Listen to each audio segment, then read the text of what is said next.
Halo, Assalamualaikum. Kita akan melanjutkan pembahasan mengenai pembelajaran pada kurikulum Merdeka. Kita ikuti.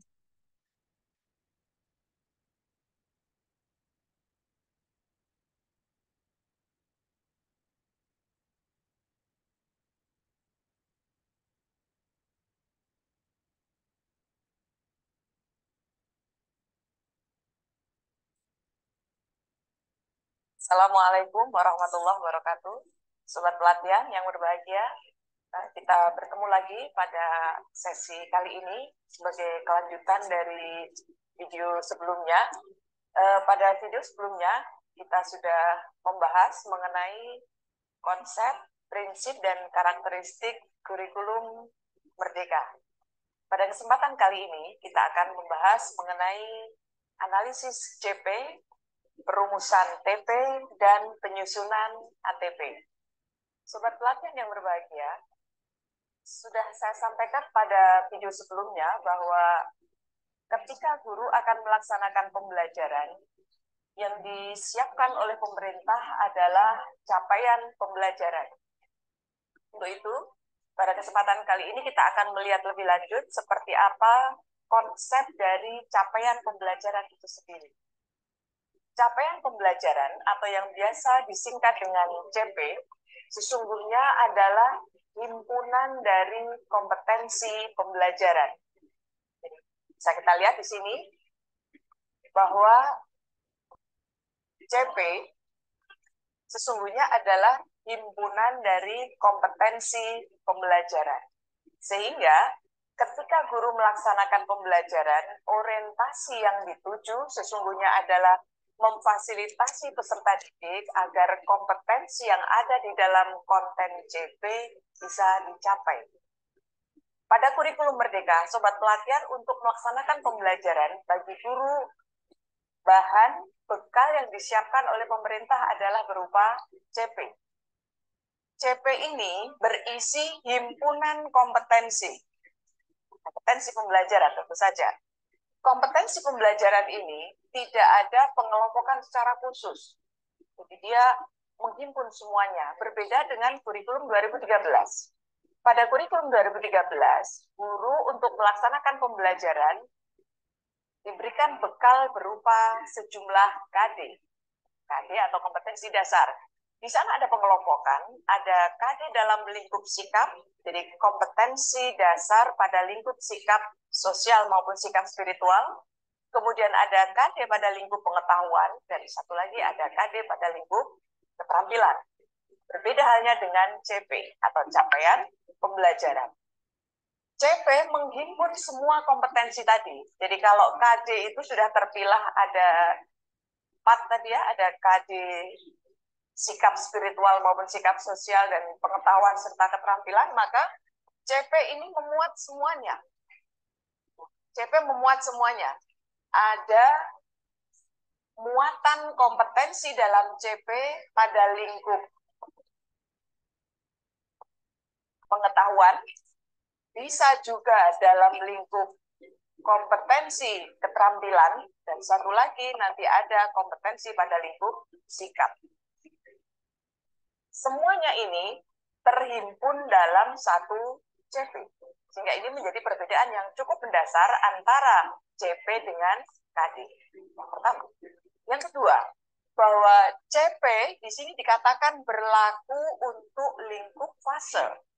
Fase, kita bisa lihat di sini, bahwa fase itu mulai dari fase fondasi, kemudian ada fase A, B, C, D, sampai dengan nanti fase E dan F. Kalau kita lihat, fase fondasi itu berlaku pada jenjang PAUD atau RA. Adapun untuk jenjang MI, di sini kita lihat ada 3 fase. Mulai dari fase A, fase B, dan fase C. Ini berlaku untuk jenjang MI. Adapun untuk MTS, kita lihat, di sini hanya ada 1 fase. Ya, ini untuk MTS. 1 fase saja, yaitu fase D. Adapun untuk jenjang MA, atau bisa juga MAK, ada 2 fase, yaitu fase E dan fase F. Kalau kita cermati, semua fase ini kecuali pada fase E berlakunya lebih dari satu tingkat. Kalau kita lihat pada fase fondasi itu ada kelompok belajar A dan B, gitu ya.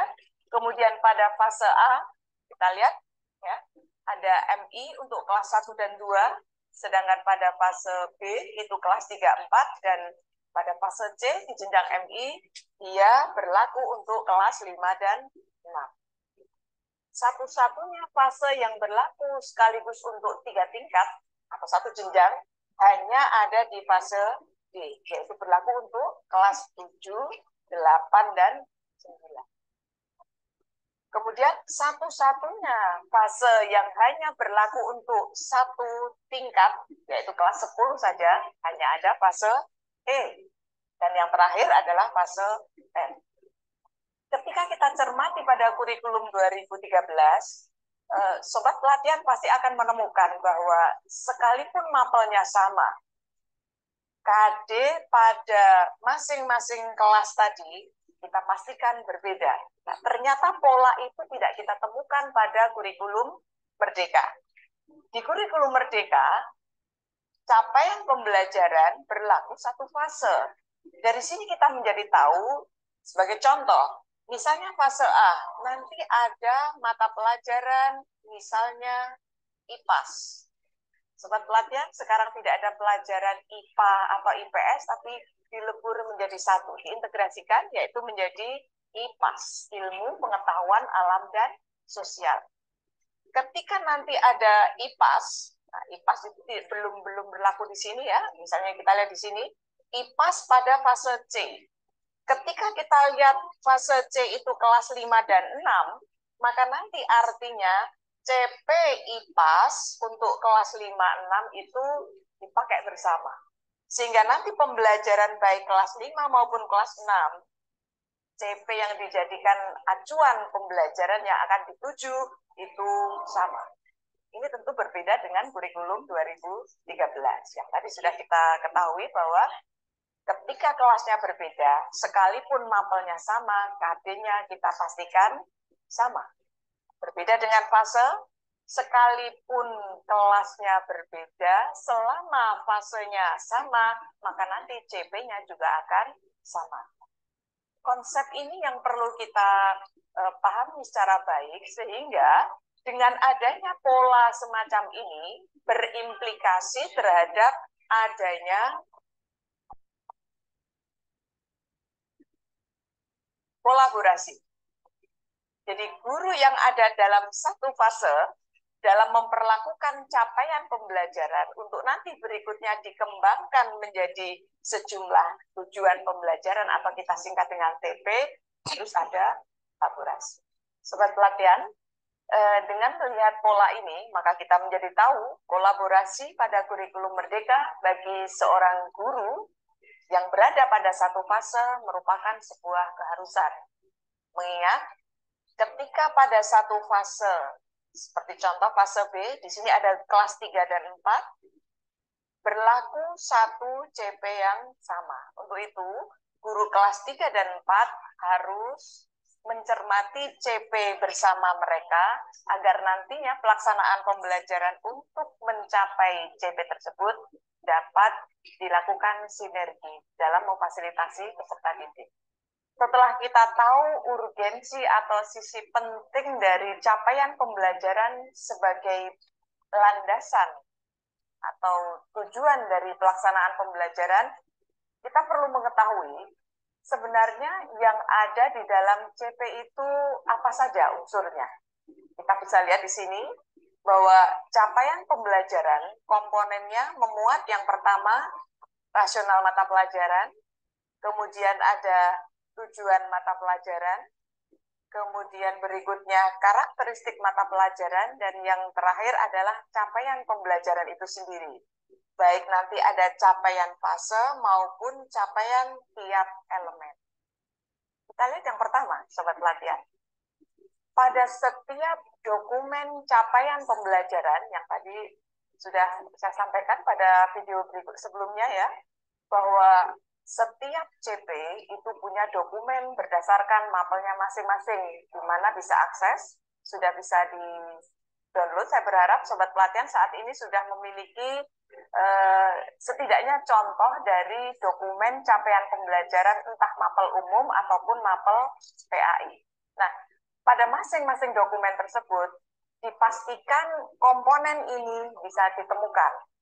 Untuk itu, sangat diharapkan bagi guru yang akan menganalisis capaian pembelajaran ini membaca secara cermat terhadap komponen yang ada ini. Sehingga dengan pemahaman terhadap komponen masing-masing CP, nantinya menjadi informasi penting saat guru akan mengembangkan CP menjadi TP. Komponen yang pertama adalah rasional mata pelajaran.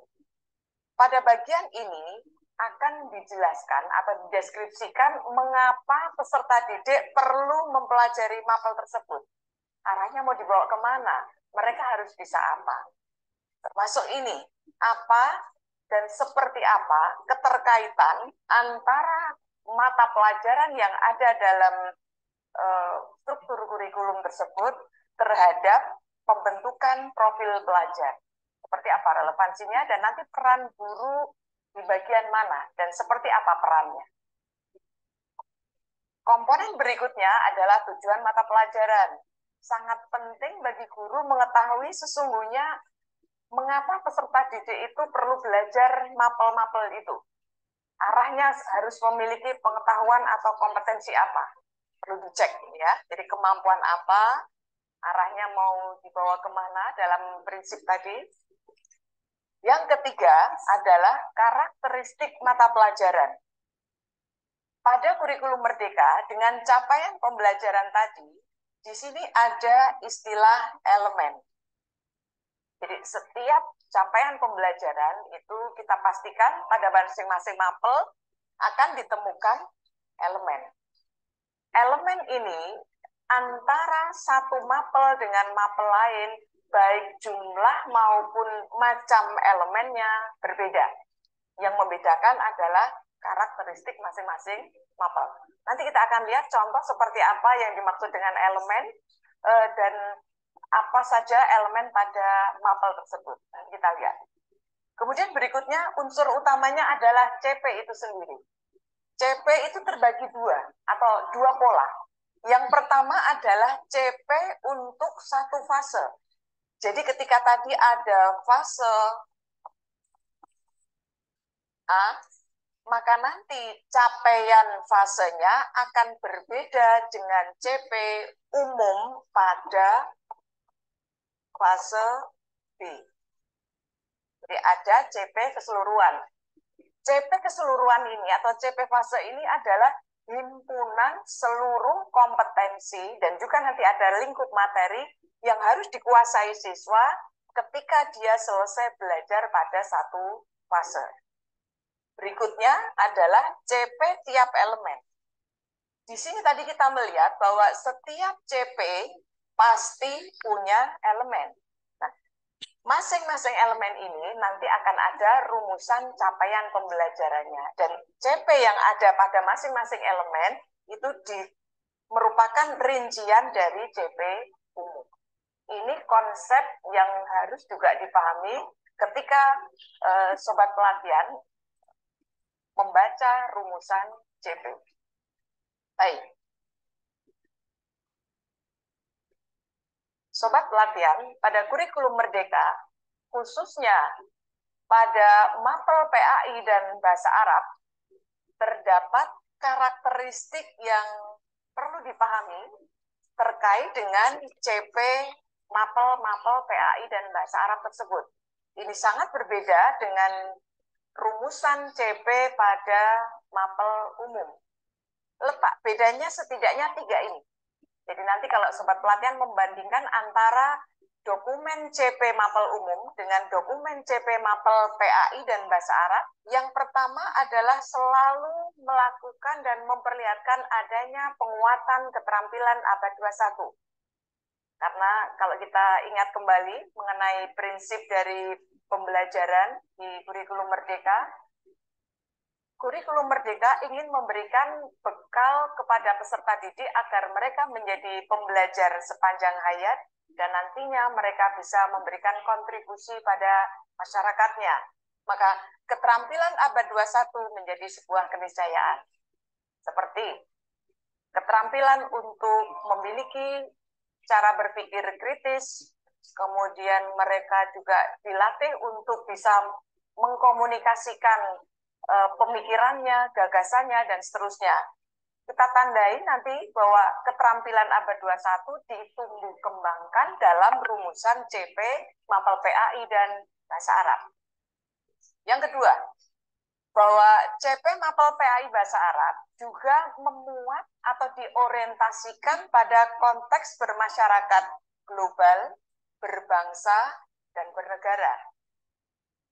Dalam hal ini, yang dimaksudkan adalah bahwa saat anak-anak belajar, saat siswa belajar, sesungguhnya mereka itu belajar dalam mempersiapkan diri menjadi bagian dari komunitas masyarakat global, dan agar apa yang mereka pelajari itu nanti ada manfaatnya bagi bangsa dan negara. Kita tidak ingin mencetak generasi-generasi yang bisa jadi terampil di bidang yang mereka kuasai, mereka memiliki sejumlah pengetahuan, namun semuanya tidak didedikasikan, tidak dipersembahkan bagi bangsanya. Kita ingin siswa di madrasah tidak berperilaku seperti itu. Yang ketiga yaitu berdimensi ukhrawi. Pada materi sebelumnya, Sobat Pelatihan sudah mempelajari bahwa seluruh rangkaian aktivitas pembelajaran dan seluruh rangkaian di madrasah wajib diorientasikan pada dimensi ukhrawi. 3 karakteristik ini harapannya Sobat Pelatihan pada saat nanti guru mengembangkan atau menyusun dari CP menjadi TP, maka karakteristik ini bukan hanya sekedar menjadi tulisan-tulisan yang indah, namun harus diintegrasikan dan nanti mengawal berlangsungnya setiap aktivitas pembelajaran. Sehingga cita-cita mulia ini bisa kita tumbuh kembangkan meskipun tidak bisa seperti saat kita membalik telapak tangan. Perlu komitmen dari semuanya mengenai ini.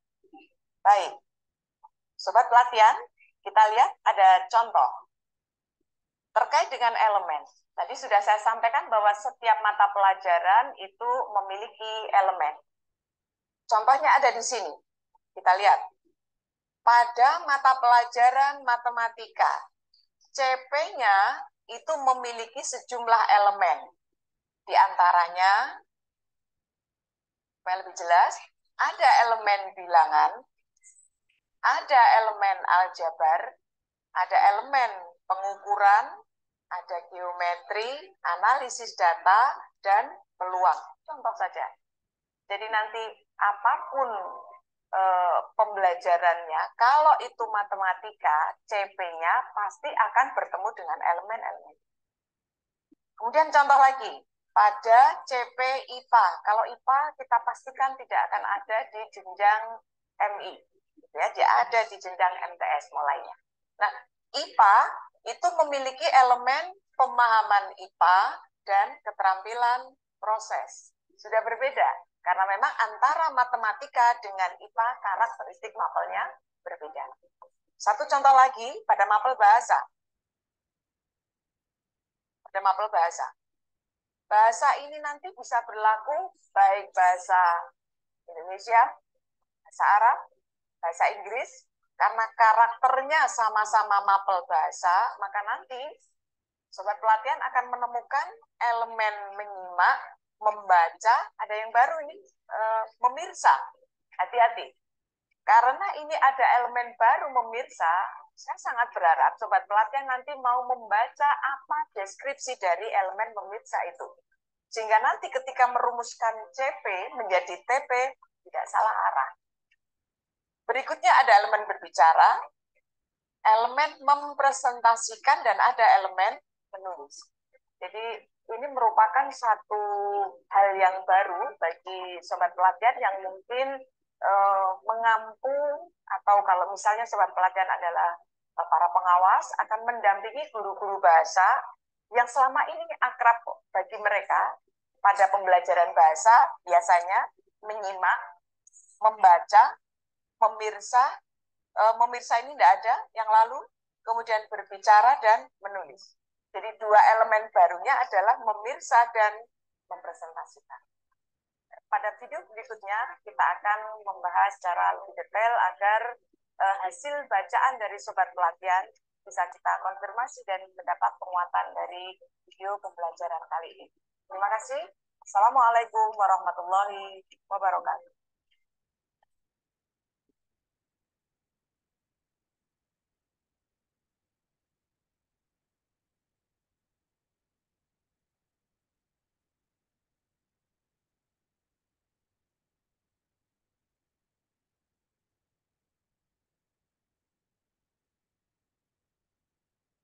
Baik, itu tadi eh, belajar tentang capaian pembelajaran, tujuan pembelajaran, dan alur tujuan pembelajaran. Semoga bermanfaat. Assalamualaikum warahmatullahi wabarakatuh.